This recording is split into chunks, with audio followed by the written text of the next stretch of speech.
que os irmãos abram suas Bíblias na primeira carta de Paulo aos Coríntios, então, no capítulo 1, do versículo 1 a 9, que é a introdução desta carta. E depois vou pedir que você fique com a sua Bíblia aberta nesses 9 primeiros versículos da carta. Paulo está em Éfeso. Como missionário de Deus, recebe informações nada boas acerca da igreja. Mesmo assim, ele diz na introdução da carta: sempre dou graças a Deus a vosso respeito. Capítulo 1, versículo 4. Sempre dou graças a meu Deus a vosso respeito. Então, esta palavra inicial é de ânimo, de elogio. Mesmo com os problemas e contendas e as fraquezas da igreja, de contendas e imoralidades entre irmãos, Paulo agradece a Deus, porque eles são igreja de Deus, a igreja de Deus que está em Corinto. Paulo vai então nos trazer 6 motivos porque ela, a igreja de Corinto, apesar das fraquezas, é a igreja de Deus. Vamos então ler aqui o texto em nossas Bíblias. Paulo, chamado pela vontade de Deus para ser apóstolo de Jesus Cristo, e o irmão Sóstenes, a igreja de Deus que está em Corinto, aos santificados em Cristo Jesus, chamados para ser santos, com todos os que em todo lugar invocam o seu nome. O nome do nosso Senhor Jesus Cristo, Senhor deles e nosso. Graça a vós, outros e pais, da parte de Deus, nosso Pai, e do Senhor Jesus Cristo. Sempre dou graças a meu Deus a vosso respeito, a propósito da sua graça, que nos foi dada em Cristo Jesus, porque em tudo fostes enriquecidos nele, em toda a palavra e em todo o conhecimento, assim como o testemunho de Cristo tem sido confirmado em vós, de maneira que não vos falte nenhum dom, aguardando vós a revelação do nosso Senhor Jesus Cristo, o qual também vos confirmará até o fim, para serdes irrepreensíveis no dia do nosso Senhor Jesus Cristo. Fiel é Deus, pelo qual fostes chamados à comunhão de seu Filho Jesus Cristo, nosso Senhor e Senhor nosso. 6 motivos porque ela, a igreja, apesar das fraquezas, é a igreja de Deus. Em primeiro lugar, porque invocam o seu nome, versículo 2. Em segundo lugar, porque Jesus está trabalhando a maturidade deles. Este trabalho de Jesus acontece porque tem a palavra. Tem a palavra pela graça, pela glória de Cristo com eles. Tem a glória porque eles têm a presença, a comunhão de Jesus. E tem a comunhão porque foram santificados, perdoados e purificados pela obra de Cristo. Os irmãos vejam que esses 6 motivos estão entrelaçados, um em dependência do outro. Santificados pela obra de Cristo, perdoados, purificados, recebemos a sua presença, a sua comunhão, a sua glória, a sua graça, e essa graça recebida nos proporciona a palavra, e esta palavra faz com que Jesus trabalhe a maturidade da igreja, porque ela tem a semente da palavra, ela tem a semente porque ela invoca, que ela confessou Jesus como Senhor e Salvador. Vejamos com mais detalhes esse primeiro motivo. O primeiro motivo é que eles invocam o nome de Deus.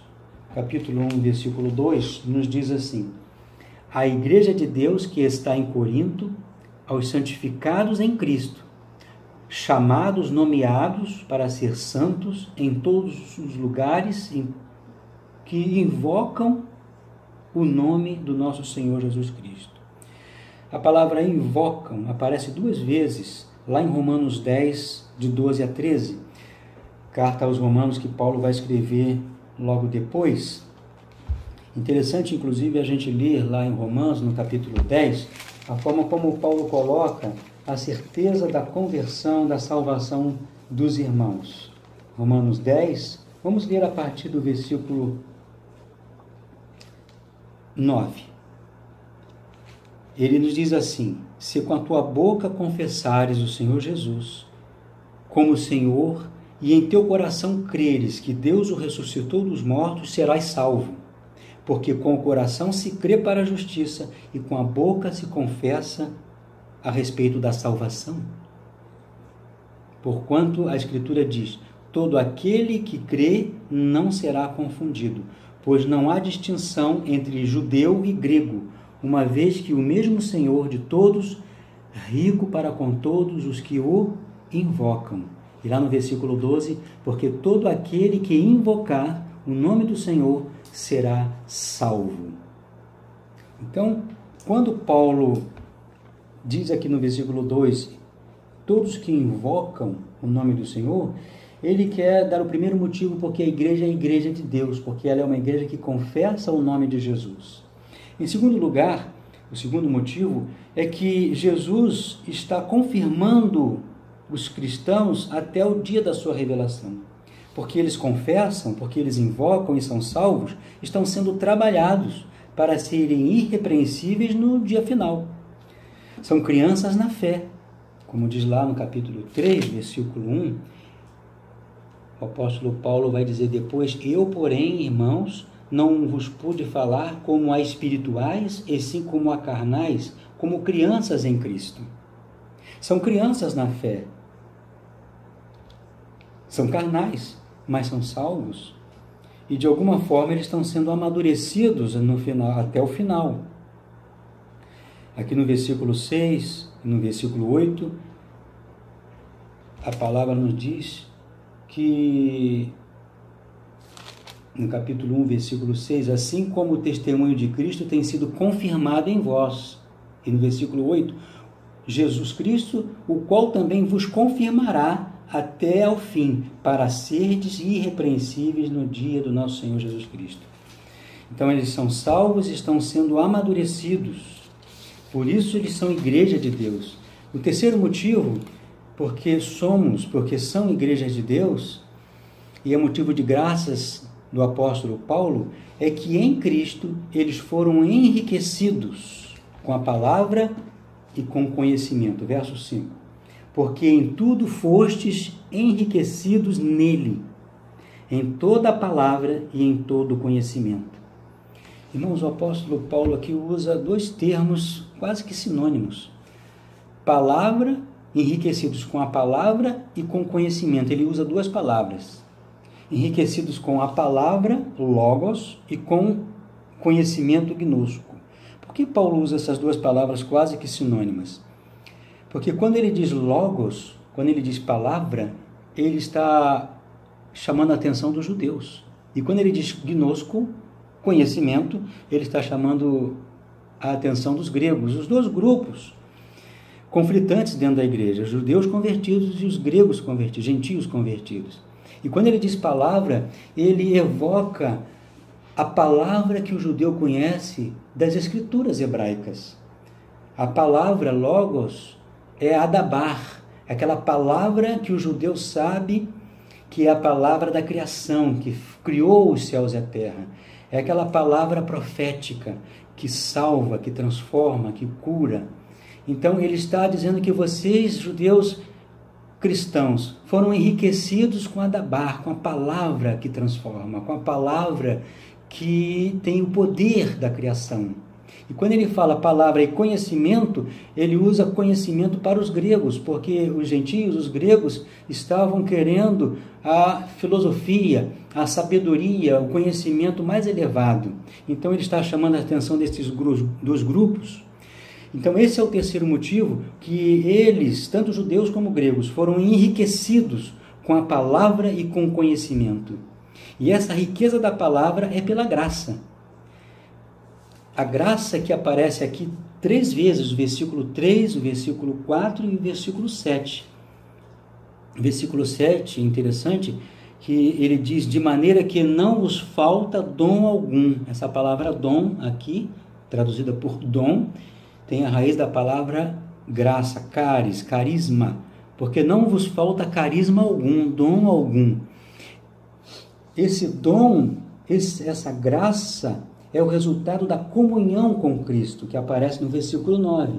Fiel é Deus, o qual fostes chamados nomeados, vocacionados à comunhão com Cristo. A koinonia de Cristo, no grego. Esta é a mesma palavra usada lá no livro de Atos, no capítulo 2, versículo 41 em diante, quando Atos se refere à igreja, à comunidade dos primeiros cristãos que viviam em comunhão, em koinonia. Essa koinonia de Cristo, essa comunhão íntima com o Senhor, da presença do Senhor, da glória do Senhor, proporciona a palavra e o conhecimento espiritual. E essa comunhão de Cristo é trazida pela santificação. Versículo 2. A igreja de Deus que está em Corinto, aos santificados em Cristo. A obra de Cristo proporciona a santificação, isto é, o perdão, a purificação, a saúde espiritual.